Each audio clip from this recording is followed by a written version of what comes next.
बिखरी घर आंगन में खुशियां, बहनें रोली लेकर आईं। सजी हुई थाली हाथों में, अधरों पर मुस्काने, मस्तक चंदन तिलक लगाकर गाएं प्रेम तराने। नमस्कार, बहुत स्वागत है आप सभी का। मैं हूं आपके साथ अंजलि सिंह। हमारे पूरे प्रदेशवासियों को भाई दूज की बहुत बहुत बधाई और शुभकामनाएं। हमारे साथ स्टूडियो में मौजूद हैं पंडित प्रकाश जोशी जी। पंडित जी, आपका बहुत बहुत स्वागत है। जय माता दी और जय माता दी मित्रों जी। तो भाई दूज का पावन पर्व है और ऐसे में सभी लोग भाई दूज का पावन पर्व मना रहे हैं, लेकिन सबसे पहले हम पंडित जी से जान लेते हैं कि आखिरकार भाई दूज का महत्व क्या है। पंडित जी बताइए। देखिए, भैया दूज के बारे में अगर बात करें तो जो भाई दूज है ये भाई और बहनों के प्रेम का, सौहार्द का बहुत सुंदर सुंदर सुंदर त्यौहार है।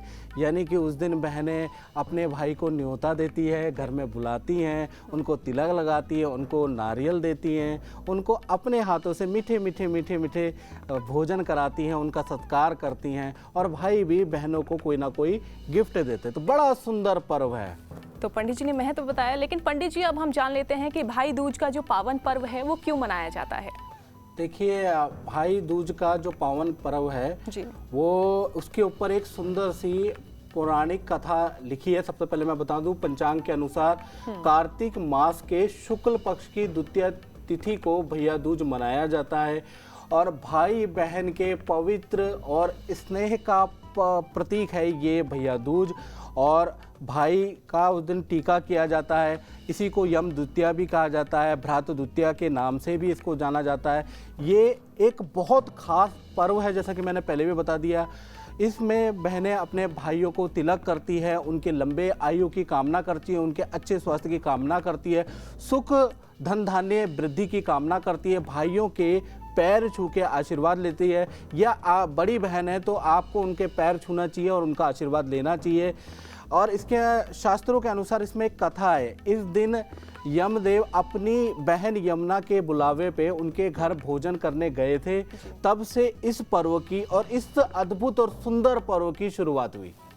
तो पंडित जी, अभी आपने जिक्र किया कि भाई दूज का पावन पर्व क्यों मनाते हैं, लेकिन क्या इसके पीछे कोई पौराणिक कथा है जिसकी वजह से भाई दूज का पावन पर्व अभी तक मनाया जाता है? जिसके पीछे बहुत पौराणिक और बड़ी प्रिय कथा है, उसके बारे में चर्चा कर लेता हूँ। सूर्य देव और छाया, उनकी पत्नी छाया के दो संतान उत्पन्न हुई। एक थी यमुना और एक थे यमदेव महाराज। यमुना अपने भाई यमदेव से अति लगाव, अति प्रेम करती थी और ऐसे ही ये पले बड़े और बढ़ते चले गए। जब बड़े हो गए तो देखा जाए तो यमुना जी और यमदेव अपने अपने कार्य भारे संभालने लगे, तो यमदेव को बिल्कुल समय नहीं मिल पाता था यमुना से मिलने का। वर्ष प्रतिवर्ष बीतते गए लेकिन यमुना से वो मिल नहीं पाए। तो एक बार यमुना ने बड़ी प्रार्थना करी यमदेव से कि आप भैया मेरे घर जरूर आओ और आप जरूर आओ और ज़रूर आओ। तो यमदेव जी ने कहा कि मैं तो लोगों के प्राण हरता हूँ, लोग मुझे नेगेटिव मानते हैं, ऐसे में मैं अपनी बहन के घर कैसे जाऊँ।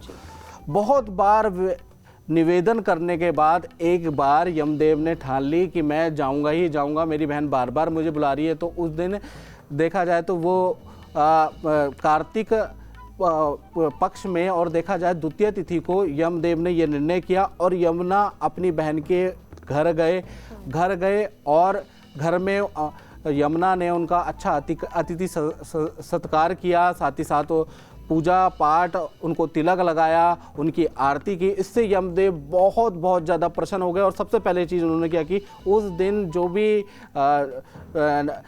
अकाल और अधेड़ गति में जो लोग पड़े हुए थे उन सभी आत्माओं को उन्होंने उस दिन मुक्त कर दिया। पहली चीज़ ये हो गई। और उन्होंने अपनी बहन को बोला कि मांग बहन, तुझे क्या चाहिए, मैं तेरी सेवा से, तेरे प्रेम से मैं बिल्कुल प्रसन्न हूँ। तो उन्होंने कहा, भैया आप बहुत सालों के बाद मेरे बुलावे पे इस वर्ष आए हैं, तो मुझे यही वरदान दीजिए कि हर साल भैया दूज के दिन जो भी बहन अपने भाई या जो बहन अपने भाई को इनवाइट करेगी, भाई उनके घर जाएगा और जाकर भैया दूज का पर्व मनाएगा, तो उनके ऊपर सदैव आपकी कृपा रहेगी, सदैव उनके समस्त पापों को आप दूर करेंगे।